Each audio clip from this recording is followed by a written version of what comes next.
Welcome to The Explainer. I am absolutely thrilled you're joining us because today we're tackling a topic that frankly feels like it's pulled straight out of a science fiction novel. But I assure you, it is very much our present reality. Artificial intelligence is radically transforming the landscape of public security. It's totally changing how our cities operate, how we stay safe, and, rather terrifyingly, the exact kinds of threats we're facing. Think about it. AI is simultaneously the newest weapon for criminals and the newest cop on the beat. We are living in this wild moment where the exact same technology being deployed to protect our communities is being rapidly weaponized by bad actors to exploit them. It is literally the ultimate double-edged sword, and the stakes for our public security have never been higher. Okay, let's dive into this. Here is our roadmap for today. We'll start with the new security landscape, then cover the criminal exploitation of AI, followed by the drone swarm threat. Next, we'll examine AI in law enforcement, the privacy versus security debate, and finally, reclaiming meaningful human control. Section 1. The New Security Landscape, a Tale of Two Worlds. We're essentially living in a tale of two digital worlds right now. On one side, you have these incredible advancements driving smart cities, optimizing traffic, and just making our daily routines effortless. But the exact same machine learning models powering those conveniences, they are wide open to exploitation. To really ground our understanding here, we're pulling from some fascinating research published in the International Journal of Intelligent Systems and Applications in Engineering. The researchers explicitly call this the dark side of AI. They lay out how criminals aren't just using AI to commit old crimes faster. No, they're actually inventing entirely new categories of illicit activities. Section 2. Criminal Exploitation of AI, the Threat. We really need to cautiously unpack what the criminal underworld is actually doing with machine learning today, because it's not some distant future threat. It is happening right now in both the physical and the digital realms. This brilliantly illustrates how the research categorizes the threats into two distinct fronts. On the cyber side, algorithms are generating deepfake videos for defamation, automating cyberstalking, and crafting these hyper-personalized social engineering scams. But then, on the physical side, we're seeing the weaponization of autonomous drones, AI-powered robots, and even the potential hacking of self-driving vehicles to cause direct physical harm or smuggle contraband. And this hits incredibly close to home, literally. Criminals are targeting the very systems we bought to keep us safe. The research notes that AI-powered home security systems, like your smart locks and cameras, are highly susceptible to hacking. Bad actors can actually use social engineering to trick virtual assistants, like Amazon's Alexa or Google Assistant, into revealing your daily schedule or highly private information. It's a truly terrifying thought. The smart devices we willingly invite into our living rooms are being turned into surveillance tools against us. Section 3. The Drone Swarm Threat, Escalation in the Skies.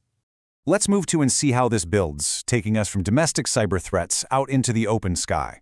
We have to look at the terrifying physical reality of autonomous weapons being used by non-state actors and terrorist organizations. According to a report by the Combating Terrorism Center, we've witnessed a rapid, scary evolution here.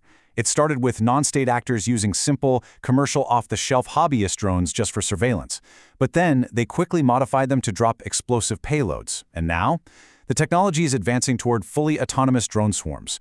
We're talking dozens or even hundreds of drones coordinating with real-time communication and AI completely without human intervention.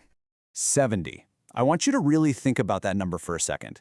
During the Battle of Mosul in 2017, the Islamic State had 70 drones in the air in a single 24-hour period.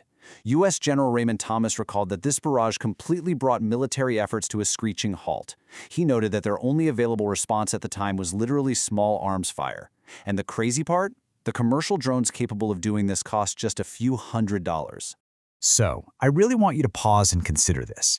How do we police a world where the weapons think for themselves, where a swarm of cheap commercial drones can completely outmaneuver traditional defenses?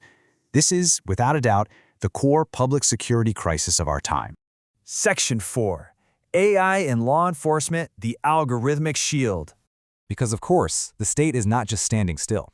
To combat these incredibly modern, high-speed threats, police forces and law enforcement agencies globally are building an algorithmic shield. Research out of Sheffield Hallam University details the specific technologies police are adopting right now to fight back. They're managing vast amounts of data using facial recognition networks, automated license plate readers, and predictive policing algorithms. In smart cities, they're integrating AI directly into the infrastructure, pulling from interconnected systems of cameras and biometric sensors to identify patterns and anomalies in real time, all across urban environments. And objectively speaking, the operational benefits are profound. The same Sheffield Hallam research highlights that predictive policing tools have been shown to reduce investigative time by an estimated 35%. AI is allowing law enforcement to process massive amounts of data at speeds and accuracies totally unattainable by human operators. It helps them allocate resources way more effectively and even identify crime hotspots before incidents happen. Section 5. The privacy versus security debate. The human rights fallout. But here is the catch. Integrating AI into surveillance doesn't just catch criminals. It fundamentally alters the relationship between the state and the citizen. And this is raising some massive concerns, documented by human rights organizations. On one hand, society absolutely benefits from resource optimization, swift suspect identification, and preventing cybercrime. But on the flip side, reports from Human Rights Watch and academic institutions warn of severe risks. We're looking at the normalization of mass surveillance, the very real problem of algorithmic bias disproportionately affecting marginalized groups, and the chilling effects this constant, invisible tracking has on fundamental rights like peaceful assembly and protest. Now, what's really interesting about this is the concept of the black box, which is outlined by the UN Institute for Disarmament Research and Human Rights Watch. It sits at the absolute heart of the accountability gap.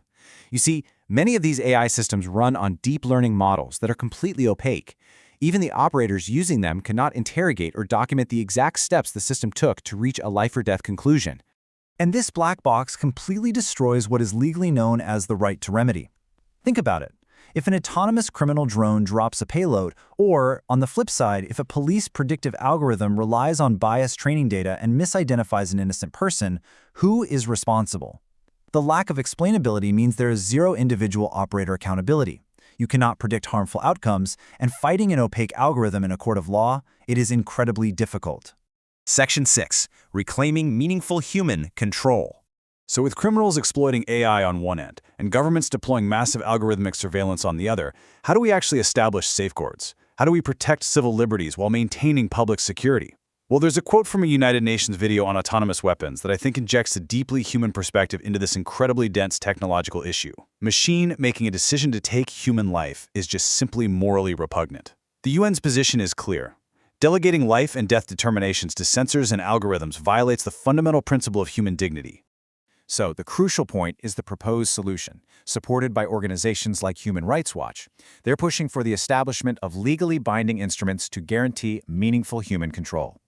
This framework insists that humans, not algorithms, and definitely not black box datasets, must maintain strict authority over when, where, and how weapons or surveillance tools are used and exactly who they target. We simply cannot automate moral responsibility.